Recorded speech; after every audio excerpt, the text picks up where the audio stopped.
Oh yeah, it's that moment. Looking at that news wire, seeing the names of those countries we can't talk about on YouTube. Is this the final countdown? As the battleships move into position and aim.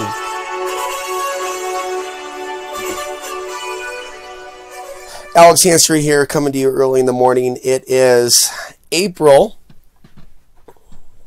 I believe it's now the 12th in the year 2018.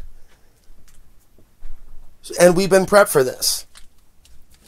And now we're at least 6 months past that period in time. At least a year, in fact. Right, I've told you, right, that this is all a trial run. So they get used to shutting down channels that get too close to the truth. A trial run, right? Go after those channels that talk about those manufactured events until the ultimate manufactured event arrives. What are people going to do? Not talk about what's taking place? They're going to talk about what's taking place. And over a period in time, we'll see the rug pulled out from under us. So why am I not bombarding you with updates? On this platform, right? That doesn't mean that what's happening on this platform, which is YouTube, is currently affecting me over at Patreon. And Patreon, for example, has the option of making a podcast public or private. So today's podcast is public. Go ahead and click the link down below and listen for 17 minutes if you'd like to. Or you can just stay here on YouTube. It's your choice. But I'm happy that Patreon has given me that ability. And I believe that those that sign up on Patreon, they'll get automatic updates. They'll be updated right away. And so you won't necessarily have to go to the YouTube matrix, for example. You won't necessarily have to type in Alex Hansery, the YouTube channel, right? Or see what I'm posting on Facebook or Twitter. I do tend to post my content over there, but not all the time. Not all the time. You know, there was a time in which I could post something trivial on Facebook and have dozens and dozens and dozens of people respond to it, and they still will if it's trivial enough. But things like YouTube links, and a lot of people still don't know this. You know, it's like if I'm curious what someone's doing or what someone's saying or what new content they've put out, I literally type in their name and I look up what they've put on their post. You know, it's something that not just stalkers and trolls do. It's something that those of us that have a genuine interest in following updates on particular cases or things, you know, we don't let an algorithm be the thing that informs us when someone's content is uploaded. And so for those of you that are regulars, and will be regulars in the future when my content starts becoming more daily instead of bi-daily, or a few times a week, you'll already be in that habit of going to Alex Hansery, the YouTube channel, or youtube.com/Alex Hansery. Or maybe I can even get another URL like OTBTV or something to that effect that might even shorten it a little bit. Maybe I'll look into that. Maybe there'll be a benefit to that. I also want to segue a little bit. Want to keep this this morning podcast kind of light, you know, without, you know, too much controversy. I've seen most of my videos demonetized the last week, and then they'll remonetize it after the people watch the video. So like the next day it'll, if that. But there's still a few that are demonetized. So there's plenty of things that I can talk to you about, though, that are within my frame of interest. It means more emphasis needs to be on those things. And this is a time that conversations about self-help and self-discipline and self-training and self-education and self-motivation, these things should be at the forefront of our mind. So just because these world events are taking place. And notice, right, since my last podcast on the connection between that country, which I won't say, you see this Orwellian world that we're in, and don't say that the Orwellian reality is just left or right. I see a left and a right Orwellian 1984 newspeak from today's mainstream Republicans and today's mainstream liberals or Democrats. I see two different versions of Orwell. But we're only hearing about the left or the right version of Orwell, depending on who you're hearing it from. But if you're listening to a truly independent voice, they should be able to articulate the left-sided Orwellianism and the right-sided Orwellianism. So we're discussing that country, that I can't say, and the connection with a recent geomagnetic storm. And it seems that more of you, I just get this sense, more of you get it, where you may not have gotten it a few years ago. And I don't know it all, but when I see that you're getting it, right, and you're responding well to this level of research, it makes me want to do more research. It makes me want to update my solar flare ebook. The information is relevant. The information is real. The question is it being understood? So I talked to you about the idea of the loop effect. We could be affecting the geomagnetic storms. Some will allege even more than that, like the sun itself. But we, at the very least, are affected by the sun in more ways than, hey, it's light out. Let's go outside. Let's rise up from our mattress. Let's go to work. On a primitive, fundamental level, we are affected by the daily solar cycles. But we're affected by the particular increase, right, in solar flares, which occurs during the solar maximum period. And during those periods, we see events taking place in our world. So, we look at the amount of things that have happened since the last podcast and announcements. And so they already had a geomagnetic storm and that energy to work with before, right, the next announcements came. So they already have this knowledge of how human beings respond to the geomagnetic storms. And so the system, if you will, that's orchestrating these conflicts is pushing the button for things to go to the next level when the whole world is experiencing that geomagnetic storm. And most of the world is ignorant to how we're being impacted by the solar flares, and that there is a dark occult that will create certain events to create certain outcomes, also known as the Hegelian dialectic of problem, reaction, solution. And you've heard people like David Icke and Alex Jones talk to you about problem, reaction, solution. And in the past, people like Mr. Jones would be much more accurate with their reporting and elements of their perspectives than what it obviously is today. So take that old truth that he drifted away from with regards to how problem, reaction, solution, and that understanding is applied to what happened in New York in 2001. And then we take a look at what's taking place now. Now, I should probably try to keep this short and get in the habit of going deeper into what it is that I want to say on Patreon and encourage your support. And I'll talk more. Look for a podcast tomorrow if you're going to join today. Thanks to the two that joined this week.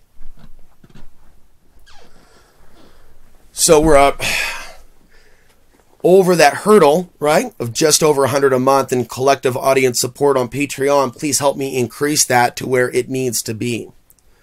I'm really grateful to see it where it is right now, to see it in the semi-state of recovery. And I think that a lot of people just aren't aware that I'm creating additional content there that you can listen to that isn't in video format. I'm really starting to wonder if this is the future. You know, I look at the possibility for me to bring you content on the road. You know, I think about like a worst case scenario. What if I had, nothing, for example, but a backpack, but I still had an internet connection or a way to get somewhere where there's an internet connection and a microphone. And what I'm doing can be shown to others. Not everybody needs an RV in order to live on the road. I've done it before I had an RV, although it's not comfortable. Not everybody needs a camera, however, to create multimedia to an audience that supports what it is that someone does. You know, most people use Patreon just as a place to receive support for what it is they do on YouTube. But someone doesn't necessarily have to be on YouTube. They can be a writer. Okay, they can be a blogger. They can be a podcaster. One of the things that I've chosen to do is stay away from Steemit. You know, I started an account, but I'm not giving it my time and energy. Something feels energetically off. BitChute just intuitively feels like a laughing joke for some reason. I don't really know why yet. I'm sure it's because of something that's... Maybe they're going to throw their users under the bus. Just like VidMe. And then we can see others. We can see other video platforms. So, you know, instead of abandon the YouTube audience, I'm going to respect the YouTube audience and continue to create content here and remind them that the things that I've warned you about, not only in last year, but think about other things that I may have warned you about or talked to you about or perspectives that I brought you. You know, we're seeing a lot of these things come to fruition right now, like clockwork. And look at how it's like clockwork when in 2017, in April, we saw this country that I cannot say on YouTube. It was even demonetized then, immediately. Just reporting on Donald Trump's decision to move into action last year after Assad allegedly did what he did last year. Allegedly. And then Trump responded. And see, like clockwork, how it's happening again. Now, notice it's not uncommon for things to begin in the spring. We can look back to the beginning of the conflict in Iraq. We can look at this date of March 19th, which is believed to be the start. Maybe it was the 18th. So for many, many years, the anti-war movement, especially under George Bush, would gather and they would march. And it was like a really serious thing, like in the wars. And then, you know, things got quiet under Barack Obama. And then we could see how Antifa pretty much has replaced normal anti-war movement protests, because Antifa was not a dominant name in Portland. It was a fringe name of a fringe group. They were not the dominant anti-war movement. Antifa was like a completely separate thing. So where is the anti-war movement?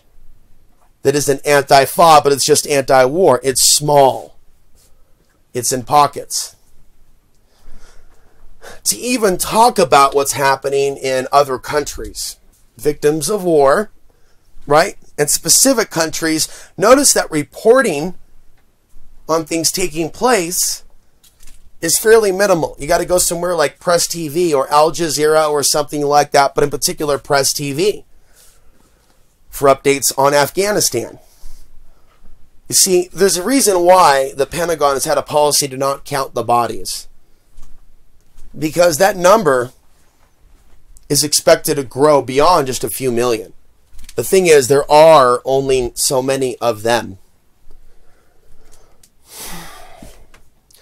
But the larger Middle East, for example, that's a different situation.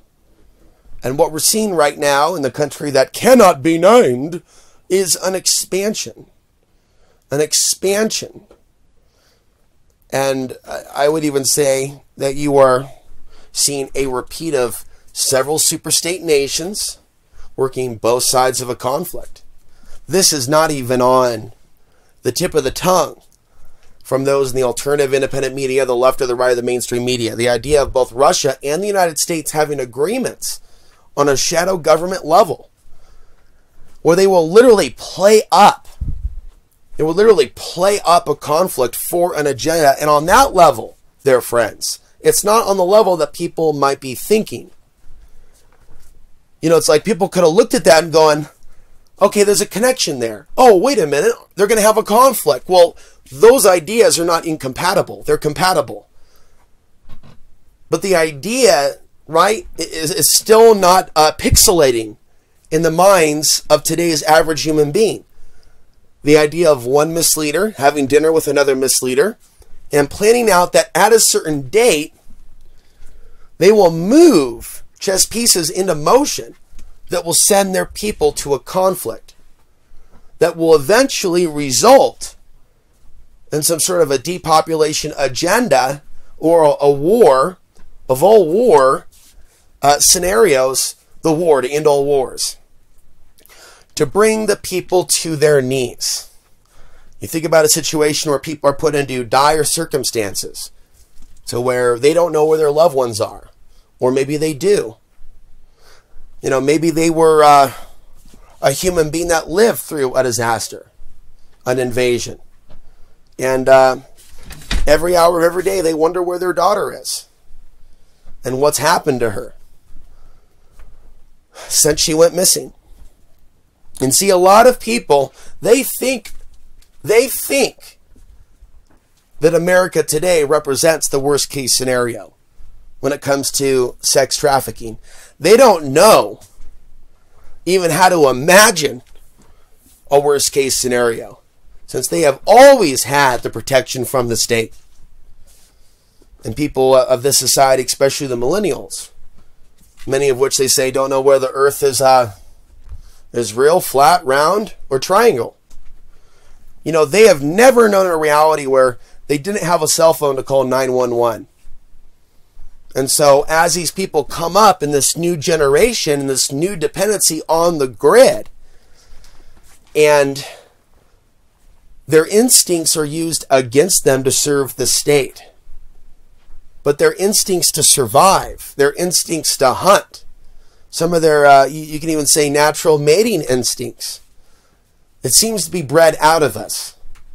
Yet, you know, instincts that are, you know, outsider threat, you know, problem, reaction, solution. They can stage an event. They can create propaganda regarding whatever outside group, to whatever said tribe, to create a certain impact. And in those same so-called smartphones in the hands of somebody overseas or somewhere else, they can create their own brand of propaganda to turn them against Americans. Hey, did you hear the latest revelation that the biggest Black Lives Matter page is fake? Because when it comes to the Facebook tampering, which you now know of, it wasn't about controlling the election. That was a selection. It was creating unrest in America. How do you do that? Well, you create a Muslim page, a pro-Muslim page for Hillary that's absolutely fake, and so it looks real. And then you create a Black Lives Matter page, but it looks real, but it's fake. And then you'll have some other page in Texas, and that was organized as well from outside the borders of the United States. And then they brainwash an element of our society to think that Russia is outside of the New World Order. I'm a pioneer on my show, going all the way back to Portland, saying this is propaganda. There's a reason why Alex Jones and others, and I said this years ago, as far back as 2009, 2010, there's a reason why people like him that reach so many of us in the United States were pushing a pro-Putin narrative as far back as the last days of George Bush Jr. A pro-Russia, anti-U.S. narrative to confuse us for over a decade. The power of suggestion and just over whoop, associating the world government plot as solely coming from the United States and Russia as a liberating force of reason, with fake news and suggestions that Putin is moving against all of these characters.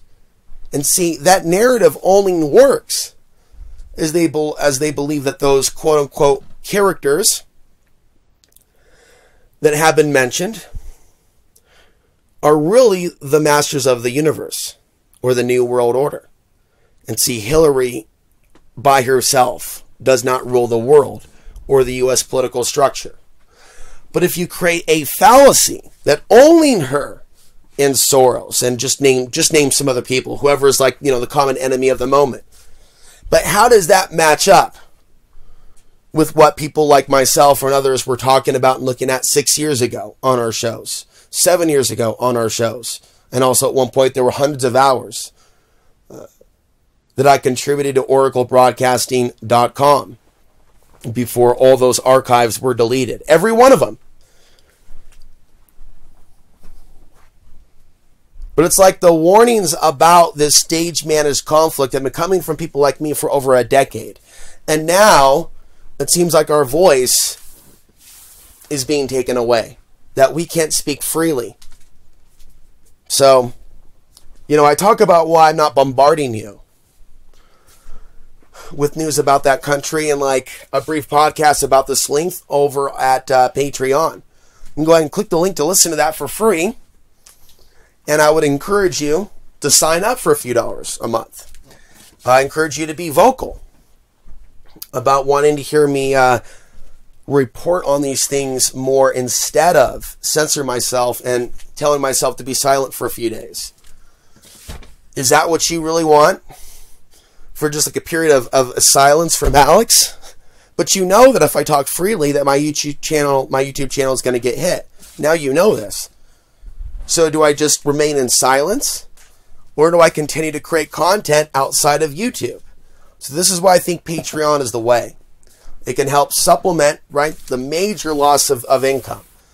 Looks like it might even tumble down to $150 a month this month on YouTube, now that it's already in the 190s and we've fallen below. It's like we're looking at a stock market crash when we look at my YouTube channel. So your support at Patreon is making all the difference, literally. So I thank you for those of you that do see value in this content.